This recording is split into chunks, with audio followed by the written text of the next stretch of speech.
आजकल के ज़माने में हम लोग जब भी जिम जाते हैं तो हम लोगों की एक ही मेंटालिटी रहती है कि हम लोगों को जिम जाना है, बॉडी बनानी है एंड बड़ा दिखना है। बड़ा मतलब हम लोगों के हाथ पैर, इनकी जो मसल्स हैं वो बड़ी दिखनी चाहिए कंपैरेटिवली पहले वाली बॉडी। पर क्या पतले लोग, क्या लीन बॉडी, इसमें जान नहीं होती।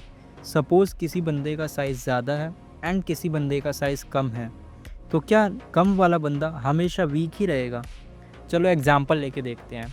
एक साइड एक बॉडी बिल्डर है जिसने खूब सारा प्रोटीन खाया, खूब सारा दूध दही घी खाया एंड एक मस्त सी बॉडी बनाई। एंड अपोजिट साइड आया एनाटोली। एनाटोली के पास बड़े मसल नहीं है, वो दिखने में इतना बड़ा भी नहीं है। उसके मसल एंड उसका साइज़ दोनों ही कम है कंपैरेटिवली इस वाले बंदे के, लेकिन फिर भी वो उस डंबल को ईजिली उठा लेता है। ये कैसे हुआ? इसका रीज़न क्या था? आइए बात करते हैं। आज मैं जो तुम्हें तरीका बताने वाला हूँ वो तुम लोगों को जिम वाले नहीं बताएंगे, वो तुम लोगों को ट्रेनर्स नहीं बताएंगे, क्योंकि उनकी मार्केटिंग टोटल ख़त्म हो जाएगी। तो सवाल ये है, बिना बड़े मसल के ये सब पॉसिबल कैसे है? स्ट्रेंथ के दो तरीके होते हैं। पहला तरीका, मसल को मैकेनिकली स्ट्रॉन्ग बनाना, मतलब मसल की फाइबर की एक्चुअल साइज और स्ट्रेंथ दोनों को बढ़ाना। ये वो ट्रेनिंग है जो हम जिम में करते हैं, जो हम कैलिस्थेनिक्स में करते हैं। एंड दूसरा तरीका है बहुत ही सीक्रेट तरीका, इसको कम ही लोग जानते हैं। ये वर्ड ध्यान से सुनना, न्यूरोमस्कुलर एफिशिएंसी। मतलब तुम्हारा नर्वस सिस्टम इतना इफेक्टिव हो जाएगा कि तुम अपने मसल फाइबर को मैक्सिमम तरीके से रिक्रूट कर पाओगे। रुको, हिंदी में समझाता हूँ। हम लोगों का नर्वस सिस्टम हम लोगों के हाथ पैर हर चीज़ को वर्क करने में हेल्प करता है। एंड अगर हम लोग न्यूरोमस्कुलर एफिशिएंसी को मास्टर कर लेते हैं तो हमारी बॉडी पे हम लोगों का टोटल कंट्रोल आ जाएगा। सपोज़ आप लोगों ने लोग देखे होंगे जो 60 केजीज़ के होते हैं एंड वो अपना डबल वेट उठा सकते हैं। छोटे छोटे बच्चे जो वेट लिफ्टिंग कंपटीशन में अपने से डबल वेट उठाते हैं, वो इसी चीज़ पे वर्क करते हैं, न्यूरोमस्कुलर एफिशिएंसी। ये वर्ड बहुत अच्छा है। अगर आपकी लीन बॉडी है, आप लोगों को वेट गेन करने में प्रॉब्लम होती है, लेकिन आप स्ट्रांग बनना चाहते हो, आप पतले होकर भी अपनी बॉडी की सारी स्ट्रेंथ यूज़ कर सकते हो एंड आप अपने से ज़्यादा वेट उठा सकते हो। सपोज़ आप किसी के साथ बॉक्सिंग फाइट कर रहे हो, आप अपनी बॉडी की पूरी जान लगाओगे उस पंच में एंड उस बंदे को नॉकआउट करोगे एक ही पंच के अंदर। नाउ हम लोगों को साइंस समझ आ गई। अब सीखते हैं ये चीज़ें काम कैसे करती हैं। Greasing the groove. इस एफिशिएंसी को ट्रेन करने के लिए एक पावरफुल टेक्निक है, ग्रीसिंग द ग्रूव। ये टर्म कॉइन किया है पैवल तैत्सोलिन ने, और ये वाली टेक्निक आपको आपके कैलिस्थेनिक्स और स्ट्रेंथ ट्रेनिंग दोनों में ही काम आएगी। तो इसको ध्यान से सुनना। हम लोग पहले टेक्निक के बारे में बात करेंगे एंड फिर जो प्रॉब्लम होगी उसके बारे में बात करेंगे एंड फिर उसका एक सल्यूशन भी दूंगा। तो पूरा वीडियो देखना आपको ज़रूरी है, नहीं तो आधा ब्लेम मेरे को दोगे, आधा ब्लेम खुद की बॉडी को एंड डीमोटिवेट होकर अपना वर्कआउट बंद कर दोगे। चलो स्टार्ट करते हैं। हम लोगों को पता है कि मसल साइज ब्रेक डाउन करके बनते हैं। इसका मतलब हम लोगों का मसल टूटेगा और फिर बनेगा, लेकिन हमारा नर्वस सिस्टम ये रेपिटेशन से बनता है।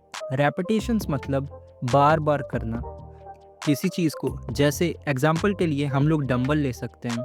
हम लोग डंबल को रेपिटेटिवली बार बार उठाते जाते हैं, उससे हमारे न्यूरल पाथवे स्ट्रॉन्ग होते हैं एंड हमारा नर्वस सिस्टम भी।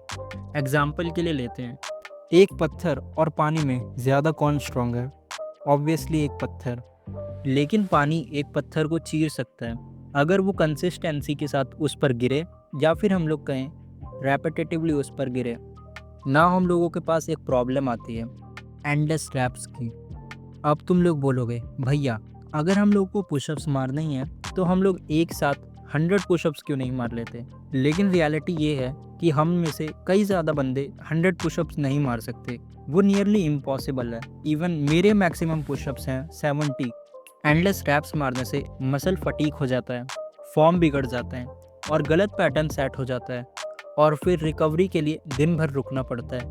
पुशअप तो कोई भी मार लेता है, लेकिन सही पैटर्न से, सही रेपिटेशन के साथ एंड सही फॉर्म के साथ बहुत ही कम लोग मार पाते हैं। यहाँ पर हमारी हेल्प करेगी ग्रीस द ग्रूव टेक्निक। इस मेथड में हम लोग हर एक्सरसाइज के छोटे छोटे सेट्स मारते हैं, जैसे 2 से 5 रैप, और इंटेंसिटी भी मैनेजेबल रखते हैं, जैसे 30 to 70% मैक्स। चलो, इतने सारे इंग्लिश वर्ड सुन के शायद आप डर गए हो। मैं हिंदी में समझाता हूँ। सोचो, आप ज़्यादा से ज़्यादा 20 पुशअप्स मार सकते हो एंड उसके बाद आपके हाथ थक जाते हैं, आपके अंदर एनर्जी नहीं बचती एंड आप कोई और एक्सरसाइज करने के लिए रेडी नहीं होते।